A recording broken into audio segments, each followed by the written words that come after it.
Myself Mahima Laharia from Vijayanagar College Hospate. Welcome to my YouTube channel Pacific Chemistry Classes. Students, the next topic of atomic structure unit is Hund's rule of maximum multiplicity. So today's topic we will see how we are filling the electronic configuration in the subshells which is having the more number of the orbitals like our PDF. So now if we will see the configuration of our carbon atom. What is the atomic number of carbon? As we all know, the atomic number of carbon is 6.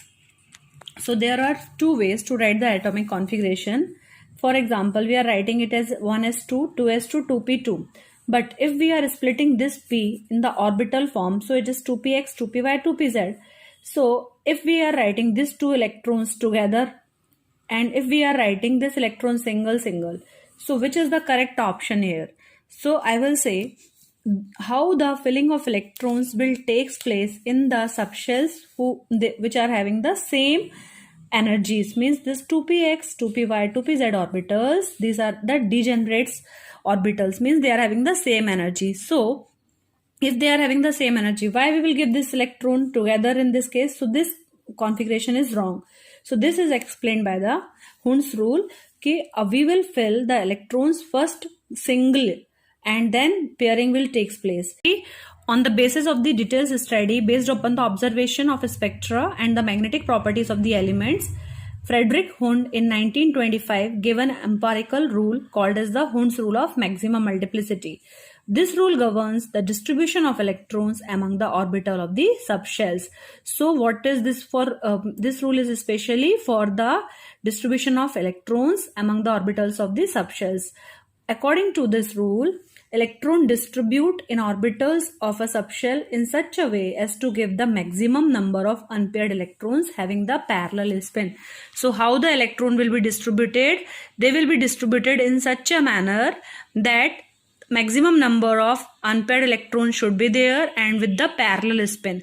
As we saw in the example of carbon, that first we will fill the electron singly, then if we are having more number of electrons, then we will do the pairing. Or we can say that electron pairing will not take place in the orbitals of same energy until each orbital is singly filled. For example, if suppose we are having the more number of electrons and we are 1s and 2s, they are having the single orbital, but when we are talking about the case of our 2p orbital, means we are talking about our p subshell, there are three orbitals px, py, pz. So first we will give them single electrons, then after if suppose we are talking about the nitrogen, so this will be the electronic configuration of nitrogen 2, and what is the atomic number of nitrogen? 7. So first we will give them single electron. Now if we talk about the configuration of oxygen, what is the atomic number of oxygen? It's 8. So if our 8th electron will come, it will occupy, means it will adjust here. Okay, so this rule, Hund's rule of maximum multiplicity, states that we first give the orbital single electron, then the pairing will be done afterwards. So just we can see if we are having our 1, like 2, 3, 4, 5, 6 electron in the p subshells, how we will fill. So first we will fill the electrons single. If it is 1, it's only, we can write like this 3. Now you see 4th electron, the pairing starts from the 4th electron. If we cannot do the pairing here, we cannot do the pairing here, means this electron will not enter in the px orbital. So pairing will start only when all the orbitals are having the single electrons, or we can say parallel spins are maximum here.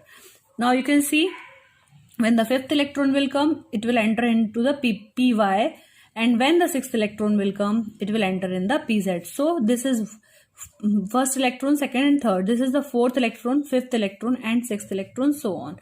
So now we can say that we have to write the electronic configuration of elements. So you can up to where the p orbitals is not involved, no problem to write the configuration, means up to the atomic number 4 we write simply 1s2, sorry, hydrogen is 1, so we write 1s1, helium 1s2, lithium is our atomic number 3, so we can easily write 1s2, 2s1 and 2p0. It is mandatory to write the second subshell, while atomic number does not allow, but because there are 3 electrons only, but as this is the second subshell, which is the outermost shell here, it is the 2. So we have to write both the subshells S and P. And for the beryllium, the atomic number is 4. How we will write the configuration? 1s2, 2s2.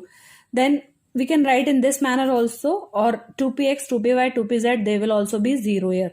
So in case of boron, it's your 5 atomic number. How we write the configuration? 1s2, 2s2, and now the 5th electron will come in the 2px orbital. When the 6th electron comes, carbon, we can just allow this electron to come in the 2px, but this will be wrong. So the correct way is to give the single electron first to all the orbitals.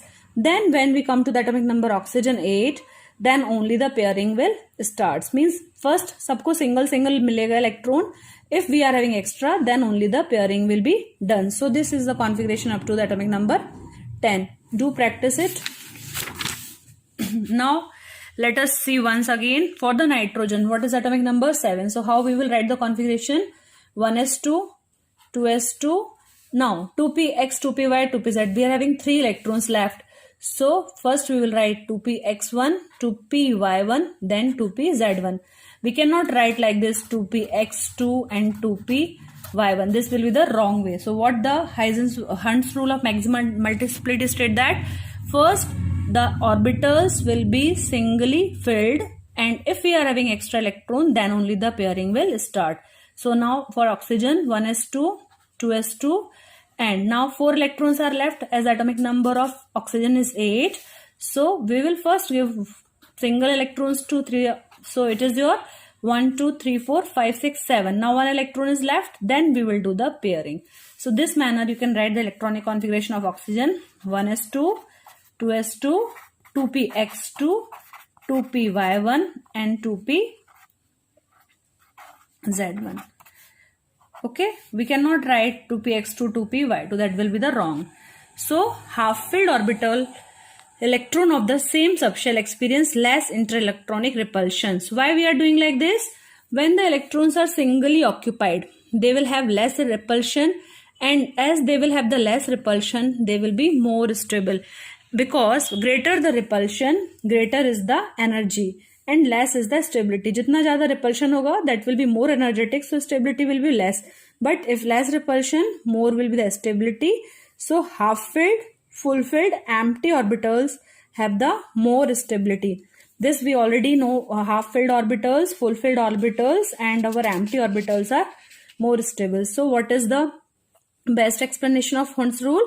Half-filled orbitals, the electrons of the same subshell experiences less interelectronic repulsion in space when they have the parallel spin than when their spins are opposite. Because if your spins are opposite, definitely